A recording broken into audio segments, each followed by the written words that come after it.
सुबह 10 बजे से लेकर 11 बजे के बीच में उपस्थित हूं आप सबके सामने। आज जिनकी कुंडली लेकर के आया हूं, ये कुंडली है आप लोगों के कमेंट के माध्यम से मैं चुनता हूं, जो आप लोग मुझे प्रतिक्रिया में अपना डेट ऑफ बर्थ, टाइम और प्लेस देते हैं और उसके बाद अपना सवाल लिखते हैं। इस सप्ताह मैंने जिनकी कुंडली चुनी है, पहले ये कार्यक्रम रविवार को शाम में जाता था, अब ये सुबह में आ रहा है। और इस सप्ताह जिनकी कुंडली चुनी गई है, इनका नाम है दिनेश जालानी। जालानी ही है ना, JALANI। और ये हैं जोधपुर राजस्थान से। शुरू करते हैं आज का कार्यक्रम। कहीं नहीं जाना है, बिल्कुल बन के रहिएगा।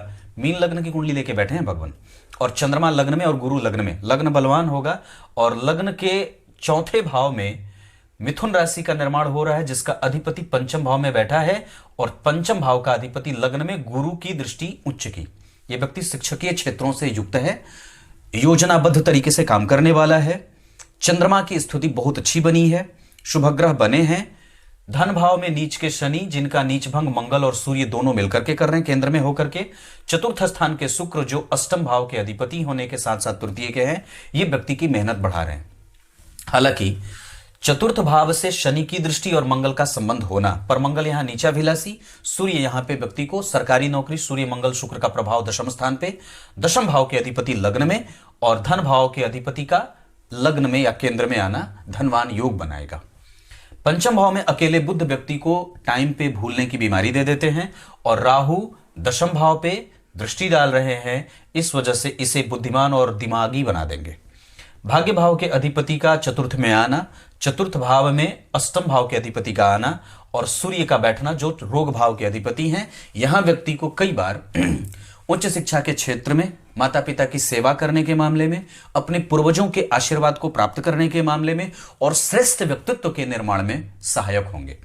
सूर्य और मंगल का जन्म कुंडली के दशम स्थान पर दृष्टिपात करना शुक्र के साथ बहुत सारे अभूतपूर्व राजयोगों का निर्माण करेगा। पर वस्तुतः जन्म कुंडली के लग्न में गुरु का हंस योग का निर्माण और जन्म कुंडली में मंगल का स्वग्रही होकर के रुचक योग का निर्माण, चंद्रमा सहायक होंगे दोनों ही ग्रहों के निर्माण, जो योग कारक स्थिति बनेगी उसमें।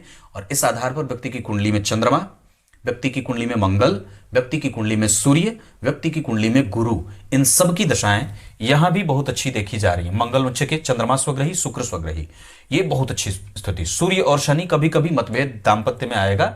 सप्तम भाव के अधिपति उच्च के, अपने भाव से 4 घर आगे। बुध यहां भी वर्गोत्तम हो रहे हैं। शुक्र शनि का प्रभाव यहां पे भी राजयोग की स्थिति बना रहा है। शुक्र अगर नवम भाव के अधिपति होकर के यहां नहीं बैठते लगने इसके साथ, तो ये कुंडली बड़ी अच्छी साबित हो रही है। अद्भुत है ये तो सच में, क्योंकि चंद्रमा बड़े अच्छे हैं। ये कुंडली यहां भी ठीक है, ये कुंडली यहां भी ठीक है, यहां भी ठीक है, यहां भी ठीक है, ये इसके कारण ठीक है। सूर्य शनि गुरु का प्रभाव यहां पे ठीक है।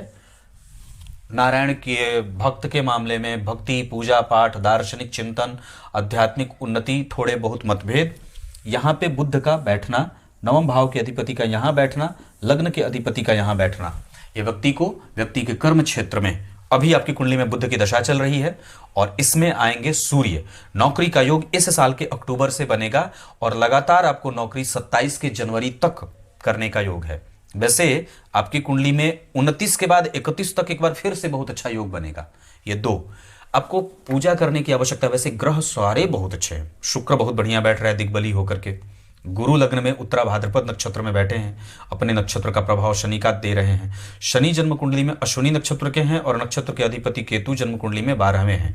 वैसे धन भाव आपकी कुंडली में थोड़ा बहुत कमजोर अवश्य होगा, पर आप गंभीर थोड़े कम है। अपने आप को और भी ज्यादा गंभीर बनाइए। अगर गंभीर ठीक है तो ठीक है, पर अगर थोड़े गंभीर कम है तो फिर थोड़ी सी गंभीरता की आवश्यकता होगी। वैसे दाम्पत्य आपकी कुंडली में बहुत अच्छा बना हुआ है। शुक्र चंद्र का केंद्र में होना, उच्चस्थ मंगल का बैठा होना, व्यक्ति को माता से, सास और ससुर से संबंध अच्छा होता है।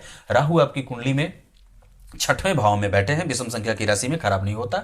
राहु का प्रभाव शनि पे है और राहु शनि मंगल का प्रभाव है। विवाह विलंब से मत करिएगा।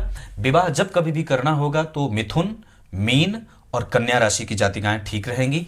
धन कमाने के लिए इस कुंडली में उत्तर दिशा और पूर्व दिशा बहुत अच्छा रहेगा। इस कुंडली में गुरु का प्रभाव बहुत अच्छा रहेगा, शुक्र का प्रभाव बहुत अच्छा है। पंचम भाव में बुध अकेले बुद्धिमान बनने से रोक देते हैं और कई बार वक्त आने पे या परीक्षा हॉल में व्यक्ति भूल जाता है। गणेश जी के मंत्रों का जप, महापुरुषाय नमः, इस मंत्र का जप हमेशा ही आवश्यक रहेगा। सूर्य को अर्घ देना चाहिए। इससे प्रतियोगिता का बल बढ़ेगा और साहस बढ़ा रहेगा। गुरु चंद्र का गजकेसरी योग का निर्माण होगा। मंगल का प्रभाव जन्म कुंडली में ठीक बन रहा है। माता और पिता पूर्वजों का आशीर्वाद ठीक है। एकादशवां भाव ठीक होगा। शनि की दृष्टि है, लाभ प्राप्त करवाएंगे थोड़े बहुत विलंब के साथ। चल अचल संपत्ति का सुख भी इस कुंडली में बहुत बढ़िया है। नवमांश कुंडली में चंद्रमा का बैठना, शुक्र का बैठना, दशमांश कुंडली में लग्नेश का पंचम भाव में भाग्य भाव के साथ बैठना, गुरु की दृष्टि पंचम भाव सातवें भाव पे पड़ रही है, यह बहुत अच्छी बात होगी। केतु यहां और सूर्य का मित्र ग्रही होकर के बैठना, जो जन्म कुंडली में सप्तमेश होकर के अगर व्यक्ति को नौकरी ना मिले तो खुद का कारोबार भी कर सकता है। पढ़ने पढ़ाने का काम इस कुंडली में बहुत अच्छा रहेगा और इस कुंडली के आधार पे उच्च शिक्षा का बल, रिसर्च का क्षेत्र बहुत अच्छा रहेगा। यह कुंडली मजबूत है, मजबूत है और मजबूत है। दशाओं के क्रम में मैंने बात करी। कमजोर हो सकता है शनि में शुक्र का अंतर, शनि में राहु का अंतर, राहु में शनि का अंतर। केतु मानसिक परेशानी देते हैं, व्यथा देते हैं, व्यय देते हैं। हालांकि वो केतु कुंभ राशि में बैठे हैं जिसका अधिपति नीच का है, थोड़ी बहुत परेशानी उनको उनमें हो सकता है, तो छोटे नौकरी का भी योग बनता है। आरंभ में अगर कोई भी नौकरी मिलेगी उसे पकड़ लीजिएगा। आपकी कुंडली में पढ़ने पढ़ाने का क्षेत्र बहुत अच्छा रहेगा। शिक्षा और एजुकेशन और कुर्सी पर बैठ करके कोई भी काम करने का योग आपकी कुंडली में ज्यादा अच्छा है।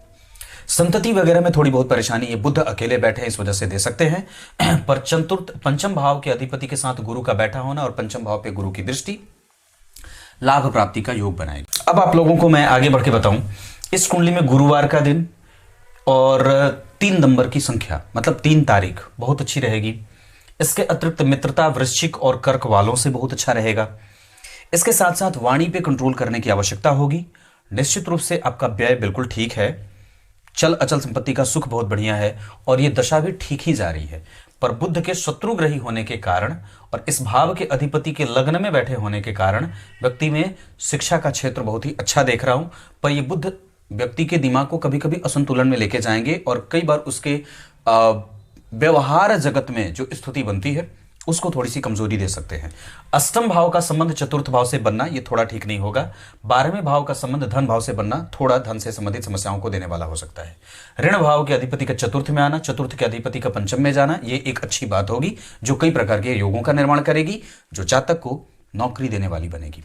मैंने इसी समय को चुन करके 23 के अक्टूबर से लेकर के 27 के जनवरी तक का समय आपके लिए बड़ा ही अनुकूल बताया है। आप इसमें कोशिश करिए और सूर्य की आराधना, आदित्य हृदय स्तोत्र का पाठ, महापुरुषाय नमः का जप निरंतर 24 घंटा। तब तक के लिए बहुत बहुत नमस्कार।